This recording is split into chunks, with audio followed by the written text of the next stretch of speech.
Iran के विदेश मंत्री हुसैन अमीर अब्दुल्लाहियान का कहना है कि देश क्षेत्र में तनाव बढ़ाना नहीं चाहता है। ईरान विदेश मंत्रालय से जारी बयान के अनुसार ईरान के विदेश मंत्री ने मंगलवार को इंडोनेशिया के विदेश मंत्री रेटनो मरसुडी के साथ फोन पर बातचीत के दौरान यह बयान दिया। इस दौरान दोनों पक्षों ने मध्य पूर्व में लेटेस्ट घटनाओं पर चर्चा की, जिसमें इजरायल पर ईरान के बड़े पैमाने पर जवाबी हमले और गाजा पट्टी की स्थिति के साथ साथ द्विपक्षीय संबंधों में शामिल थे। समाचार एजेंसी शिहुआ की रिपोर्ट के अनुसार विदेश मंत्री अमीर अब्दुल्लाहियान ने कहा कि ईरान हमेशा क्षेत्र में स्थिरता और सुरक्षा के एक महत्वपूर्ण हिस्सा बन रहेगा। इजरायल क्षेत्र में तनाव और युद्ध का मूल कारण है। विदेश मंत्री ने 1 अप्रैल को सीरिया की राजधानी दमिश्क के ईरान के दूतावास के काउंसलर सेक्शन पर इजरायल के कथित हमले की इंडोनेशिया की निंदा की सराहना की और इजरायली हमले को आक्रामकता का कार्य बताया। लोकसभा चुनाव 2024 को लेकर इंडिया ब्लॉक जोर शोर से तैयारियों में जुटा है। इस दौरान कांग्रेस और समाजवादी पार्टी ने उत्तर प्रदेश के गाजियाबाद में 17 अप्रैल को संयुक्त प्रेस कॉन्फ्रेंस की, जहां कांग्रेस नेता राहुल गांधी के साथ समाजवादी पार्टी के अध्यक्ष अखिलेश यादव भी मौजूद रहे। इस प्रेस कॉन्फ्रेंस के दौरान राहुल गांधी से वायनाड से चुनाव लड़ने की वजह पूछी गई। राहुल गांधी से पूछा गया कि लोग गुजरात छोड़कर प्रधानमंत्री बनने के लिए बनारस आते हैं, आप वायनाड चले गए, क्या इस बार आप अमेठी या रायबरेली से लोकसभा चुनाव लड़ेंगे? इसके जवाब में राहुल गांधी ने कहा, यह बीजेपी वाला सवाल है। बहुत अच्छा, अमेठी के बाद पार्टी की तरफ से मुझे जो भी आदेश मिलेगा मैं उसका पालन करूंगा। हमारी पार्टी में सभी निर्णय सीईसी मीटिंग्स में लिए जाते हैं। राहुल गांधी ने आगे प्रधानमंत्री मोदी पर निशाना साधा। उन्होंने कहा, प्रधानमंत्री के हाल ही में एक बहुत लंबा इंटरव्यू दिया है, लेकिन यह स्क्रिप्टेड था। प्रधानमंत्री ने इसमें चुनावी बॉन्ड को समझाने की कोशिश की। ये दुनिया की सबसे बड़ी लूट खसोट वाली स्कीम है। ये बात भारत के सभी व्यापारी समझते हैं, जानते हैं। प्रधानमंत्री जो सफाई देना चाहते हैं उससे कोई फर्क नहीं पड़ेगा। बॉलीवुड के महानायक अमिताभ बच्चन को एक और अवार्ड से सम्मानित किया जाएगा और इस बार उन्हें लता दीनानाथ मंगेशकर अवार्ड से सम्मानित किया जाएगा। अमिताभ बच्चन के साथ रणदीप हुड्डा को भी स्पेशल अवार्ड से सम्मानित किया जाएगा। आपको बता दें कि 33 सालों से मास्टर दीनानाथ मंगेशकर स्मृति प्रतिष्ठान हर साल music, art, cinema, medical professional, social work आदि क्षेत्रों से जुड़े लोगों को सम्मानित कर रहा है। इस बार मास्टर दीनानाथ मंगेशकर की 82वीं पुण्यतिथि पर बॉलीवुड के महानायक अमिताभ बच्चन को सम्मानित किया जाएगा। चेन्नई दक्षिण निर्वाचन क्षेत्र से अन्ना द्रमुक उम्मीदवार ने जयवर्धन के चुनाव प्रचार के आखिरी दिन 17 अप्रैल को यानी आज अपने निर्वाचन क्षेत्र में एक रोड शो किया। दक्षिण चेन्नई निर्वाचन क्षेत्र से अन्ना द्रमुक उम्मीदवार जयवर्धन ने कहा, अगर हम मेरे निर्वाचन क्षेत्र के बारे में बात करें तो लोगों से उत्साहजनक प्रतिक्रिया मिल रही है। लोग इस मौजूदा डीएमके सरकार से बेहद नाराज है, इसलिए मैं जहां भी जाता हूं लोगों की ओर से भारी प्रतिक्रिया मिलती है और वे अंगूठा दिखा रहे हैं कि आप जीतेंगे। इसलिए पूरे तमिलनाडु में द्रमुक विरोधी लहर है। इसलिए डीएमके न केवल मेरे निर्वाचन क्षेत्र से बल्कि अपने सहयोगियों और साझेदारों के साथ सभी जगहों पर हार जाएगी। विशेष रूप से जयवर्धन, जिन्होंने 2014 और 2019 के बीच सीट का प्रतिनिधित्व किया था। मौजूदा सांसद और डीएमके उम्मीदवार तमिजांची तगापांडियान और बसपा से तेलंगाना के पूर्व राज्यपाल तमिलिसाई सौंदरराजन ने खिलाफ चुनाव लड़ रहे हैं। उत्तर प्रदेश, महाराष्ट्र और पश्चिम बंगाल के बाद लोकसभा सीटों के मामलों में चौथा सबसे बड़ा राज्य तमिलनाडु 19 अप्रैल को पहले चरण में मतदान के लिए तैयार है।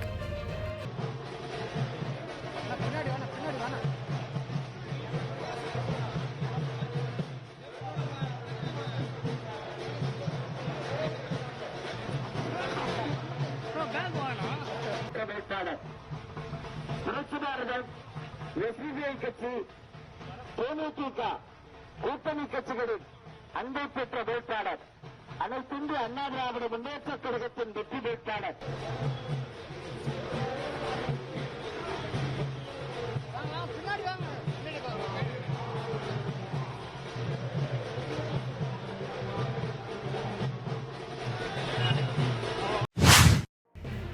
तमिलनाडु बसपा अध्यक्ष के अन्नामलाई ने 17 अप्रैल यानी आज कोयम्बतूर में एक मेगा रोड शो किया।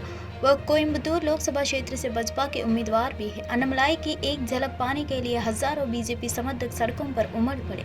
कोयम्बटूर लोकसभा सीट से के अन्नामलाई का मुकाबला डीएम के उम्मीदवार गणपति राजकुमार से होगा।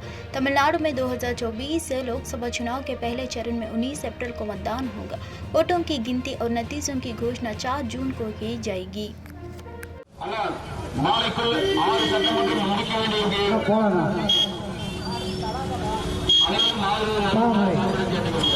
தாமரை சின்னத்திலே வாக்குகளை கேட்டு வருகிறார் திரு அண்ணாமலை அவர்கள் வருகிறார்.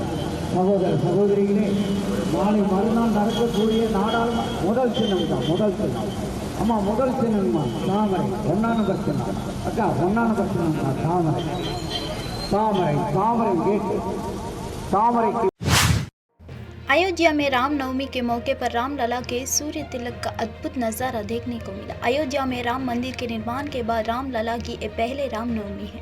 इस मौके पर रामलला की विशेष पूजा अर्चना की गई। रामलला के दिव्य सूर्य तिलक का नज़ारा बेहद मनमोहक लग रहा था। इस मौके पर राम मंदिर का विशेष श्रृंगार किया गया है। रामनवमी के दिन वैज्ञानिक दर्पण के जरिए सूर्य की किरण का भगवान रामलला के मस्तक तक आ गई है। इस दौरान 5 मिनट तक रामलला के ललट पर सूर्य की किरण दिखाई दी। रामनवमी के दिन वैज्ञानिक दर्पण के जरिए सूर्य की किरण को भगवान रामलला के मस्तक पहुंचने का शुक्रवार को पूर्वाभ्यास हुआ और यह प्रयोग पूर्ण रूप से सफल रहा था। वैज्ञानिकों ने सफल परीक्षण के बाद यह स्पष्ट कर दिया कि भगवान रामलला का तिलक सूर्यदेव इस बार ही रामनवमी के मौके पर करेंगे। पहले यह अनुमान लगाया जा रहा था कि मंदिर पूर्ण होने के बाद ही यह प्रयोग सफल हो सकेगा, लेकिन वैज्ञानिकों ने सूर्य की किरण को शुक्रवार को भगवान रामलला के मस्तक तक सफलतापूर्वक पहुंचाया है।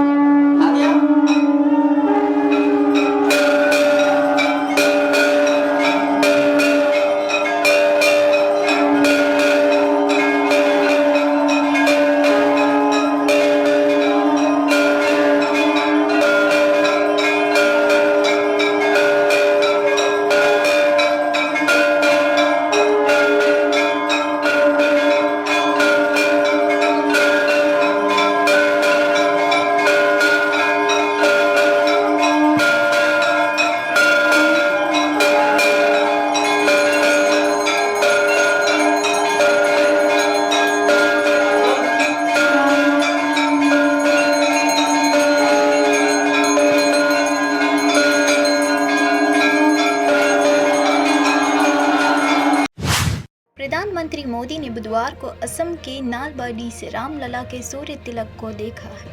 वह यहां चुनावी जनसभा को संबोधित करने के लिए पहुंचे थे। इस बीच समय निकालकर पीएम मोदी ने रामलला के सूर्य तिलक को देखा और कहा कि यह हर किसी के लिए परमानंद का फल है। रामनवमी के अवसर पर अयोध्या में दर्पण और लेंस से मिलकर बनाए गए एक मैकेनिज्म के जरिए रामलला का सूर्य तिलक किया गया। पीएम मोदी ने सोशल मीडिया प्लेटफॉर्म एक्स पर दर्शन की तस्वीरों को शेयर किया। इसमें उन्हें हेलीकॉप्टर में बैठकर एक टैबलेट पर रामलला के दर्शन करते हुए देखा जा सकता है। प्रधानमंत्री ने कहा, नलबाड़ी की सभा के बाद मुझे अयोध्या में रामलला के सूर्य तिलक के अद्भुत और अप्रतिम क्षण को देखने का सौभाग्य मिला। श्री राम जन्मभूमि का यह बहुप्रतीक्षित क्षण हर किसी के लिए परमानंद का क्षण है।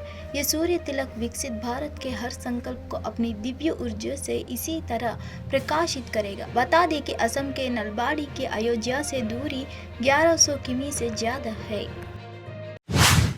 छत्तीसगढ़ में कांकेर मुठभेड़ पर एएनआई से विशेष रूप से बात करते हुए केंद्रीय गृह मंत्री अमित शाह ने 17 अप्रैल को यानी आज भारत से नक्सलवाद को उखाड़ फेंकने की कसम खाई और कहा कि सुरक्षा बलों ने छत्तीसगढ़ में बड़ी सफलता हासिल की है। कल छत्तीसगढ़ में सुरक्षा बलों को बड़ी सफलता मिली। जब से मोदी जी प्रधानमंत्री बने हैं तब से बसपा सरकार ने नक्सलवाद और आतंकवाद के खिलाफ लगातार अभियान चलाया है। छत्तीसगढ़ में बसपा सरकार बनने के बाद उस अभियान को और गति मिली है। हमने 2014 से कैंप लगाना शुरू किया। 2019 के बाद कम से कम 250 कैंप लगाए जा चुके हैं। सरकार बनने के बाद करीब 3 महीने की अवधि में छत्तीसगढ़ में 80 से ज़्यादा नक्सली मारे गए हैं।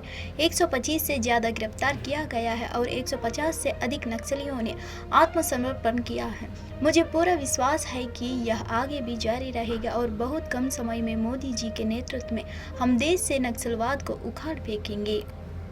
कल छत्तीसगढ़ में सुरक्षा बलों को बड़ी सफलता प्राप्त हुई है। नक्सलवाद और आतंकवाद के खिलाफ एक सातत्यपूर्ण अभियान भारतीय जनता पार्टी की सरकार ने चलाया है। 2014 से ही हमने कैंप लगाना शुरू किया था। 19 के बाद कम से कम 250 कैंप लगे और सुरक्षा वैक्यूम को खत्म किया है। सरकार बनने के बाद 3 महीने के समय में 80 से ज्यादा नक्सली ढेर हुए हैं। हम देश से नक्सलवाद को उखाड़ फेंकेंगे। देखिए, सबसे पहले तो मैं समग्र देशवासियों को, सभी राम भक्तों को रामनवमी की बहुत बहुत शुभकामनाएं देना चाहता हूं। कल छत्तीसगढ़ में सुरक्षा बलों को बड़ी सफलता प्राप्त हुई है। मोदी जी जब से प्रधानमंत्री बने तब से नक्सलवाद और आतंकवाद के खिलाफ एक सातत्यपूर्ण अभियान भारतीय जनता पार्टी की सरकार ने चलाया है और छत्तीसगढ़ में भारतीय जनता पार्टी की सरकार बनने के बाद वो अभियान। रामनवमी के अवसर पर 17 अप्रैल को यानी आज दोपहर 12:16 में 5 मिनट के लिए भगवान राम का सूर्य अभिषेक किया गया। भगवान रामलला का जन्म उत्सव रामनवमी दोपहर में मनाया गया और भगवान को विभिन्न प्रकार के प्रसाद चढ़ाए गए। भक्तों द्वारा आज 56 प्रकार के भोग प्रसाद का भोग लगाया गया, जो आज भगवान को अर्पित किया गया है। ट्रस्ट ने दर्शन की अवधि भी 19 घंटे तक बढ़ा दी, जो मंगला आरती से शुरू होकर रात 11 बजे तक जारी रहेगा। 4 भोग अर्पण के दौरान सिर्फ 5 मिनट के लिए पट बंद रहेगा।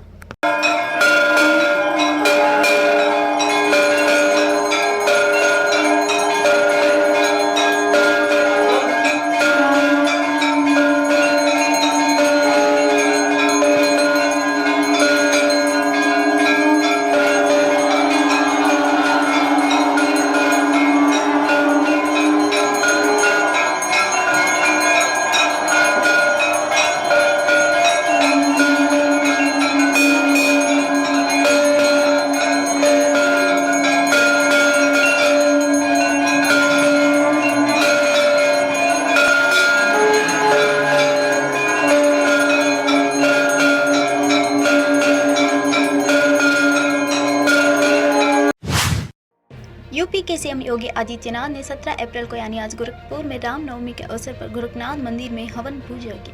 यह त्योहार भगवान राम की जयंती का प्रतीक है। यह दिन हिंदुओं के बीच विशेष महत्व रखता है, जो हिंदू चंद्र कैलेंडर के पहले महीने चैत्र महीने के 9वें दिन पड़ता है। चैत्र नवरात्रि का हिंदू त्योहार पूरे देश में जोश, उत्साह, धूमधाम और उत्साह के साथ मनाया जाता है, जो 9 दिवसीय उत्सव का प्रतीक है। इन 9 दिनों में भक्त माँ दुर्गा के 9 रूपों की पूजा करते हैं और व्रत रखते हैं।